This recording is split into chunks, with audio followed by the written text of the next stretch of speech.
there's actually a really easy way to deal with him. For this, I used the Iron Greatsword and added the Impaling Thrust Ash of War. It doesn't need to be this greatsword specifically, but I just happen to choose this one. And then, that's it for the setup. From here, the fight is very straightforward. I ran in, dodged his grab attack, and then kept running toward him as he ran past. I then lined myself up near his hind leg because his follow-up attack from this position would consistently miss me, allowing me to attack at the same time. During this window, I did one Impaling Thrust, one uncharged heavy attack, and then one more Impaling Thrust. And then boom, he staggered. I land the critical hit, and then repeat the same combo of Impaling Thrust, Heavy Attack, and Impaling Thrust again. This is so quick that he doesn't get the chance to start a single attack and gets staggered mid-phase 2 transition. I get another critical hit, and simply repeat this combo again. It just works. He once again had no time to begin any attacks on me. After the third critical hit, it only took one more attack to finish him off. So yeah, next time you're struggling with this guy, keep this strategy in mind. My reward for killing him was 2 more Shadow Tree fragments. After that, since I was in the neighborhood, I decided to take on Mesmer next. He was a serious potential roadblock for this run. So I think Mesmer is a great fight, but I don't know him nearly well enough to essentially do a no-hit run. That didn't stop me from trying a few times though to set a baseline. Also, every time I attempted this fight, I would summon Hornson at the start, because like Egon, his summon sign was inside the boss room, so summoning him wouldn't make the boss tankier. After struggling for a while, I decided to try an actual strategy. My first idea was to try using the Impenetrable Thorn sorcery. I had heard good things about this spell, and I was curious if it would work on a level 1 character. You can pick this up after dropping off this ledge in the Shadow Keep.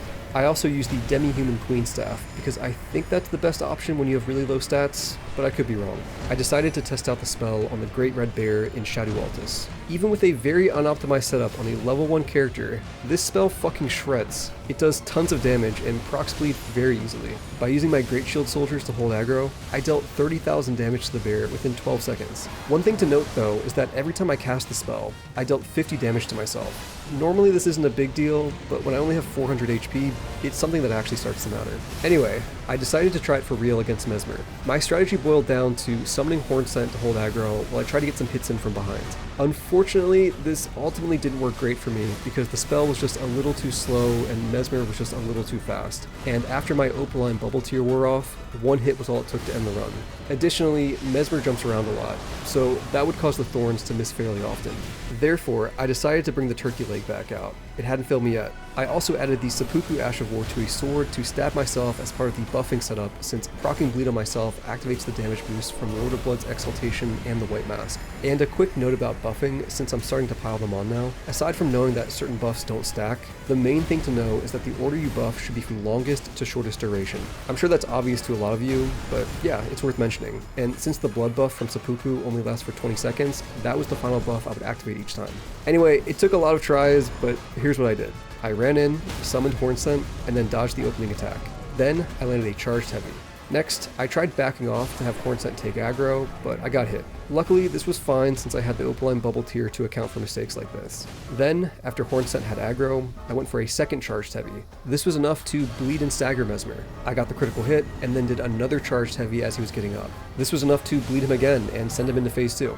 Next, I immediately used an uplifting aromatic to give myself another bubble shield. This functions basically the same as the Opaline Bubble Tier while giving an additional 10% physical damage boost. I then dodged his phase 2 opening attack and hit him with another charged heavy, followed by a light attack where I purposefully traded hits with him because of the bubble shield.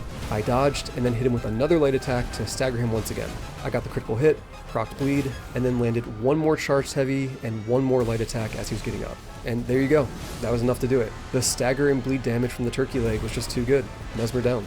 Moving on, I wanted to go to the Abyssal Woods, but in order to get there, I would need to go through the Dark Light Catacombs. Navigating through this area was a whole ordeal in itself, but the main event was the boss, the Elder Inquisitor.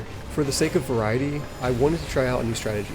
I put the Carrion Sovereignty Ash of War on my Iron Greatsword, which, by the way, you can get this Ash of War from a scarab next to the Cathedral of Manus Meteor. I also use these talismans to boost this setup. Anyway, this skill does an absurd amount of stance damage on top of providing hyper armor. The hyper armor wouldn't help me here since I would die in one hit, but the stance damage seemed fun. My strategy was running in, backstabbing the boss, and as he was getting up, I'd go for the Carrion Sovereignty follow-up. This did take luck since he would sometimes teleport away or kill me instantly, but sometimes he did a magic attack that I could duck under. This allowed me to instantly stagger him and get a follow-up critical hit.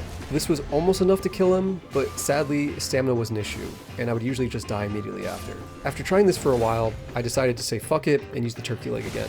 One thing that's great about it for this fight is that a charged heavy into a light attack was enough to stagger the boss every time, and this was a lot easier to land than carry and sovereignty. It took